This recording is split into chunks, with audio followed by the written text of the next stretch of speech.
فرمائے اور اس کے بعد مجھ سمیت ہم سب کو اس کے اوپر عمل کرنے کی توفیق عطا فرمائے۔ سامعین محترم، ابھی وہ مہینہ گزر کر گیا جس مہینے کو اللہ رب العزت نے بلندیاں، رفعتیں اور بہت اعلیٰ مقام عطا فرمایا۔ وہ گھڑیاں جن گھڑیوں کو اللہ رب العزت نے اعلیٰ سے اعلیٰ مقام عطا فرمایا، وہ عشرہ جس عشرے کو اللہ رب العزت نے اعلیٰ مقام عطا فرمایا، وہ دن جس دن کو اللہ رب العزت نے بلندیاں عطا فرمائی، وہ ایسا دن جس دن میں، وہ ایسا مہینہ جس مہینے میں، وہ عشرہ ایسا عشرہ جس عشرے میں حضرت محمد مصطفیٰ ساقیہ کوثر، شافی محشر، آمنہ کے در یتیم، عبداللہ کے لخت جگر، حضرت محمد مصطفیٰ صلی اللہ علیہ وسلم کی ولادت بسعادت ہوئی تھی۔ وہ مبارک مہینہ گزر کر گیا۔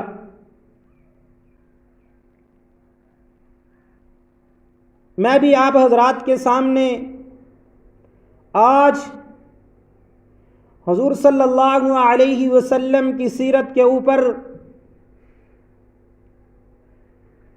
چند معروضات پیش کرنا چاہتا ہوں۔ دنیا کا کوئی خطیب، کوئی ادیب، کوئی نقیب ایسا نہیں جس نے حضور صلی اللہ علیہ وسلم کی سیرت کا احاطہ کیا ہو، کہ حضور صلی اللہ علیہ وسلم کی مکمل سیرت بیان کی ہو۔ جس نے بھی بیان کیا، بیان کرتے کرتے تھک گیا، بولتے بولتے تھک گیا، جس نے لکھا لکھتے لکھتے تھک گیا، لیکن میرے اور آپ کے پیارے پیغمبر ساقیہ کوثر، شافی محشر، عبداللہ کے لخت جگر، حضرت محمد مصطفیٰ صلی اللہ علیہ وسلم کی سیرت کا احاطہ نہ کر سکا۔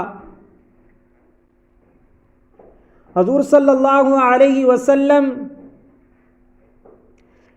اللہ رب العزت نے حضور صلی اللہ علیہ وسلم کو وہ مقامات، وہ بلندیاں، وہ رفعتیں اور اللہ رب العزت نے وہ مقام عطا فرمایا تھا جو حضور صلی اللہ علیہ وسلم سے پہلے نہ کسی کو ملا اور نہ حضور صلی اللہ علیہ وسلم کی ذات گرامی کے بعد نہ کسی کو مل سکتا ہے۔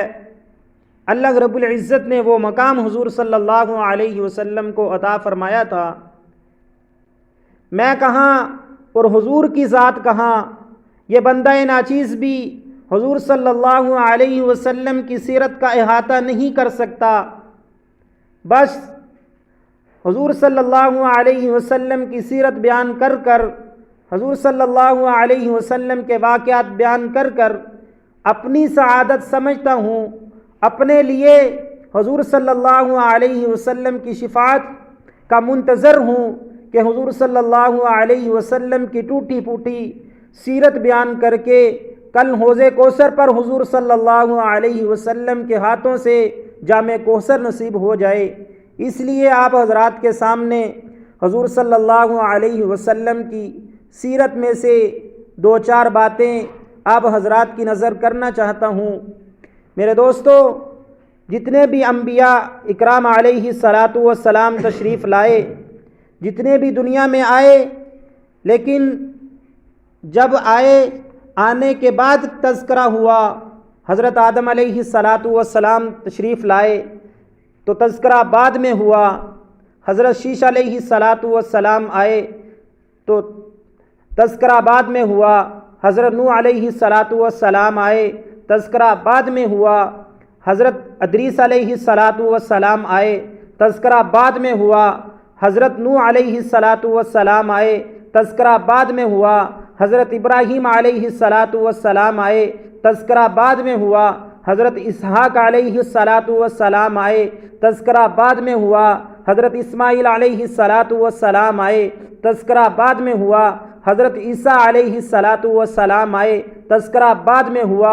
الغرض تمام انبیاء کرام علیہ السلام تشریف لائے، تذکرہ بعد میں ہوا۔ میرے اور آپ کے پیارے پیغمبر قربان جائیں حضرت محمد مصطفیٰ صلی اللہ علیہ وسلم کی شان پر کہ دنیا میں تشریف نہیں لائے کہ اللہ رب العزت نے تذکرے پہلے فرما دیے۔ ایسے نبی کی اللہ رب العزت نے ہمیں حضور صلی اللہ علیہ وسلم کی امت میں پیدا کیا، تشریف نہیں لائے، تذکرے اللہ رب العزت نے پہلے فرما دیے۔ حضرت آدم علیہ السلام کی وفات کا وقت قریب آیا، اپنے بیٹے شیش علیہ السلام کو بلایا، بیٹا جب بھی کوئی پریشانی آئے، آپ کو میرے حالات معلوم ہیں، میں دنیا سے جا رہا ہوں، میں آپ کو ایک نصیحت کر کے جاتا ہوں، جب بھی آپ کے اوپر کوئی حالات، پریشانی، مصیبت، کوئی تکلیف آئے تو وہ کس سے مانگنی ہے؟ ایک اللہ رب العزت سے اس کی دعا مانگنی ہے، اور دعا کے شروع میں حضور صلی اللہ علیہ وسلم کا وسیلہ دے دینا، اللہ رب العزت آپ کی دعا کو کبھی رد نہیں کریں۔ دنیا میں تشریف نہیں لائے، تذکرے اللہ رب العزت نے پہلے فرما دیے۔ حضرت شیش علیہ السلام کہنے لگے، ابا جان آپ کو بھی میں جانتا ہوں، آپ اللہ کے پیغمبر ہیں، اللہ کی وحدانیت کو بھی میں جانتا ہوں، آپ نے ہمارے سامنے بیان کر دی، یہ محمد ہے کون؟ تو حضرت آدم علیہ السلام نے فرمایا، بیٹا یہ محمد وہ ذات ہے کہ اللہ رب العزت نے اگر محمد کو نہ بنانا ہوتا، درخت کا پتا نہ بناتا، زمین کا ذرہ نہ بناتا، پانی کا قطرہ نہ بناتا، الغرض پوری دنیا نہ بناتا اگر حضرت محمد مصطفیٰ صلی اللہ علیہ وسلم کو نہ بنانا ہوتا۔ حضور ہمارے تشریف نہیں لائے، جتنے بھی نبی آئے، جتنے بھی انسان آئے، آنے کے بعد تذکرہ شروع ہوا، آنے کے بعد بلندیاں اور مرتبے شروع ہوئے، لیکن ہمارے نبی تو وہ نبی کہ اللہ رب العزت نے دنیا میں بھیجا نہیں، تذکرے پہلے شروع ہو گئے، واقعات پہلے شروع ہو گئے۔ جب حضرت آدم علیہ السلام کو اللہ رب العزت نے جنت کے اندر بنایا،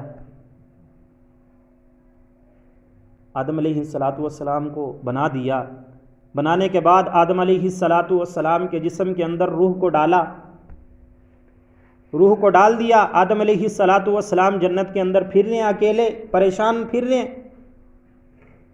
پھر آدم علیہ السلام سوئے تو اللہ رب العزت نے بائیں پسلی سے اماں حوا علیہ السلام کو پیدا کر دیا۔ اللہ رب العزت کی قدرت ہے، اللہ رب العزت جیسے چاہے جو چاہے کر سکتا ہے، وہ وحدہ لا شریک ہے، ان اللہ علی کل شیء قدیر ہے، اس سے کوئی پوچھنے والا نہیں۔ تو بائیں پسلی سے اماں حوا علیہ السلام کو پیدا کر دیا۔ جب آدم علیہ السلام سو کر اٹھے، آنکھ کھلی تو ہم جنس کو دیکھ کر گھبرا گئے، اللہ رب العزت سے عرض کی، یا اللہ یہ کون ہے؟ تو اللہ رب العزت نے فرمایا، یہ آدم یہ تیری بیوی ہے، ہم نے آپ کا اس سے نکاح کر دیا۔ تو آدم علیہ السلام کہنے لگے، یا اللہ یہ میری بیوی ہے، میرا نکاح ہو گیا، میں اس سے بات کر لوں، ہاتھ لگا لوں؟ تو اللہ رب العزت نے روک دیا، آدم ٹھہر جا۔ تو آدم علیہ السلام نے اعتراضاً پوچھا، یا اللہ جب میری بیوی ہے، میرا نکاح ہو گیا، اب مجھے ہاتھ لگانے سے بھی روک رہے ہو، بات کرنے سے بھی روک رہے ہو، وجہ کیا ہے؟ تو اللہ رب العزت نے فرمایا، آدم بے شک یہ تیری بیوی ہے، بے شک تیرا اس سے نکاح ہو گیا، وہ لیکن بھائی نکاح کا حق مہر تو ادا کر دو۔ یہ نکاح کا حق مہر وہاں سے چلتا ہوا آ رہا ہے، آج کے کسی مولوی نے نہیں بنایا، کسی انسان نے نہیں بنایا، یہ اللہ رب العزت نے نازل کیا۔ فرمانے لگے، آدم اپنے نکاح کا حق مہر تو ادا کر دو۔ پھر ہاتھ بھی لگا لینا، بات بھی کر لینا۔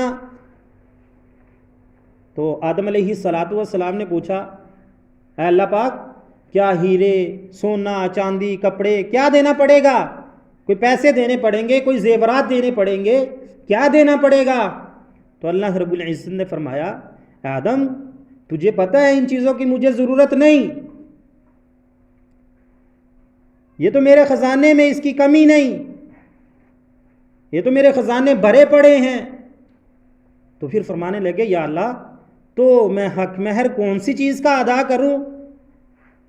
تو اللہ رب العزت نے فرمایا اے آدم تیری اولاد میں ایک آخری میرا پیارا پیغمبر آنے والا ہے، تو اس کے اوپر 10 مرتبہ درود پڑھ دے، یہ تیرے نکاح کا حق مہر ہو جائے گا۔ ایسے نبی کی امت میں اللہ رب العزت نے پیدا کیا، دنیا میں تشریف نہیں لائے، تذکرے اللہ رب العزت نے پہلے فرما دیے، تذکرے پہلے، جتنے بھی انسان آئے تذکرے بعد میں، انبیاء آئے تذکرے بعد میں، لیکن ہمارے نبی آئے تذکرے اللہ رب العزت نے پہلے فرما دیے۔ ایسے نبی کی شان، تذکرے اللہ رب العزت نے پہلے فرما دیے۔ حضرت نوح علیہ السلام کا واقعہ آتا ہے کہ حضرت نوح علیہ السلام اللہ رب العزت نے جب حکم دیا نوح کشتی بناؤ، جب قوم نہ مانی، 950 سال تبلیغ کرتے رہے، قوم نہ مانی، پھر اللہ رب العزت نے حکم دیا نوح کشتی بناؤ۔ حضرت نوح علیہ السلام نے اللہ کے حکم سے کشتی بنانا شروع کر دی۔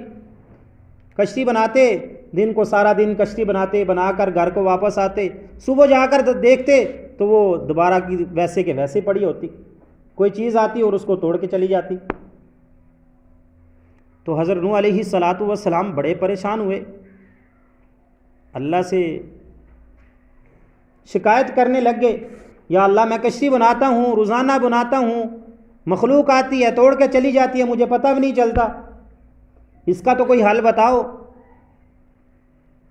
تو اللہ رب العزت نے حضرت نوح علیہ السلام کو اس کا حل بتایا کہ اے نوح تو ایسا کر، میری امت کے 5 اکابر کا نام اس کے اوپر لکھ دے، تیری کشتی کو کوئی چیز نقصان نہیں پہنچائے گی۔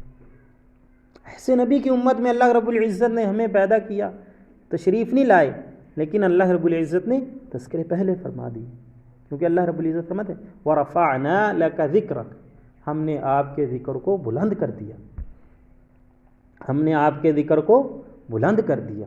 حضرت نوح علیہ السلام فرمانے لگے یا اللہ وہ 5 نام مجھے لکھوا دیں، وہ 5 نام ہی لکھوا دیں۔ تو اللہ رب العزت نے فرمایا چلو لکھو۔ حضرت نوح علیہ السلام نے لکھنا شروع کیا۔ اللہ رب العزت نے سب سے پہلا جو نام تھا وہ میرے اور آپ کے پیارے محبوب ساقی کوثر شافی محشر آمنہ کے در یتیم عبداللہ کے لخت جگر حضرت محمد مصطفیٰ صلی اللہ علیہ وسلم کا نام تھا۔ تشریف نہیں لائے، تذکرے پہلے شروع ہو گئے، اور قربان جائیں اللہ پر اور اللہ کی رحمت پر۔ اللہ رب العزت نے ادھر بھی حضور صلی اللہ علیہ وسلم کو تنہا نہیں چھوڑا، کہیں بھی اللہ رب العزت نے حضور صلی اللہ علیہ وسلم کو تنہا نہیں چھوڑا۔ حضور صلی اللہ علیہ وسلم غار میں ہیں، صدیق غار میں ساتھ، حضور صلی اللہ علیہ وسلم سفر میں ہیں، صدیق سفر میں ساتھ، حضور صلی اللہ علیہ وسلم مکہ میں ہیں، صدیق مکہ میں ساتھ، حضور صلی اللہ علیہ وسلم مدینہ میں ہیں، صدیق مدینہ میں حضور کے ساتھ، اور حضور صلی اللہ علیہ وسلم کہیں جا رہے ہیں، صدیق ساتھ جا رہے ہیں، حضور صلی اللہ علیہ وسلم اپنے روزے میں آرام فرما رہے ہیں تو صدیق ساتھ آرام فرما رہے ہیں۔ اللہ رب العزت نے کبھی حضور کو اکیلا نہیں چھوڑا۔ تو دوسرا نام جو حضرت نوح علیہ السلام کو لکھوایا وہ حضرت صدیق اکبر رضی اللہ تعالیٰ عنہ کا نام ہے۔ یہ جو آج کل چل رہا ہے دما دم مسکل اندر علی کا پہلا نمبر، نہیں، دما دم مسکل اندر صدیق کا پہلا نمبر، یہ تو اللہ رب العزت نے مقرر کر دیا تھا کہ سب سے پہلا نمبر صدیق کا ہے، صدیق سے کوئی آگے نہیں بڑھ سکتا، یہ اللہ رب العزت نے مقرر کر دیا تھا۔ تو پہلا نام حضرت محمد مصطفیٰ صلی اللہ علیہ وسلم کا لکھوایا، اور دوسرا نام حضرت صدیق اکبر رضی اللہ تعالیٰ عنہ کا لکھوایا، تیسرا نام حضرت عمر فاروق رضی اللہ تعالیٰ عنہ کا، اور چوتھا حضرت عثمان غنی رضی اللہ تعالیٰ عنہ کا، اور پانچواں نام شیر خدا حضرت علی المرتضیٰ رضی اللہ تعالیٰ عنہ کا لکھوایا۔ اور جب یہ 5 نام حضرت نوح علیہ السلام نے اپنی کشتی کے اوپر لکھ دیے تو مجال ہے کسی چیز کی کہ وہ حضرت نوح علیہ السلام کی کشتی کو نقصان پہنچاتی. تو اس کے ضمن میں آگے لکھا ہوا تھا کہ آج کا مسلمان بھی اگر کسی چیز میں اس کا نقصان ہوتا ہے، کوئی چیز اس کا نقصان کر کے جاتی ہے، تو یہ 5 نام اس چیز کے اوپر لکھ دے تو اس چیز کو کوئی چیز نقصان نہیں پہنچائے گی. ہمارے نبی تشریف نہیں لائے، اللہ رب العزت نے تذکرے پہلے فرما دیے. اور یہ نہیں کہ حضور صلی اللہ علیہ وسلم کی ذات کو بلند کیا. جو بھی حضور صلی اللہ علیہ وسلم کی ذات کے ساتھ، حضور کی ذات تو بلند تھی، وَرَفَعْنَا لَكَ ذِكْرَكَ، اللہ رب العزت نے پہلے فرما دیا تھا کہ ہم نے آپ کے ذکر کو بلند کر دیا. ایک اور بات یاد آ گئی، اللہ رب العزت نے حضور علیہ السلام کو پیدا نہیں فرمایا، تذکرے پہلے.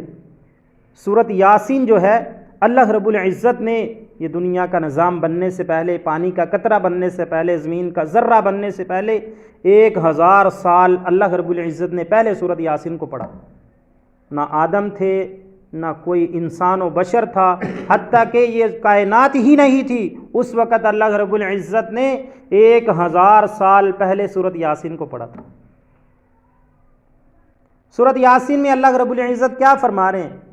یاسین والقرآن الحکیم انک لمن المرسلین. اللہ رب العزت فرما رہے ہیں یاسین والقرآن الحکیم، اور یہ حکمتوں والا قرآن ہے. قسم ہے اس حکمتوں والے قرآن کی. اللہ رب العزت قسم فرما کے کہہ رہے ہیں، قسم ہے اس حکمتوں والے قرآن کی، انک لمن المرسلین، کہ بے شک آپ میرے بھیجے ہوئے رسولوں میں سے ہو. 1000 سال پہلے پڑھ رہے ہیں. انکا یہ مخاطب کا صیغہ ہے. مخاطب کہتے ہیں کسی کو سامنے بٹھا کر بات کی جائے. جیسے ابھی میرے سامنے یہ بھائی بیٹھے ہیں، میں ان کو کہوں بھائی میں نے یہ آپ کو یہ کام کہا، میں نے آپ کو یہاں بھیجا، سامنے کسی کو بٹھا کر بات کرنا، تو اللہ رب العزت کے سامنے کوئی ذات بیٹھی ہوگی تو اللہ رب العزت فرما رہے انک لمن المرسلین، کہ آپ میرے بھیجے ہوئے رسولوں میں سے ہو.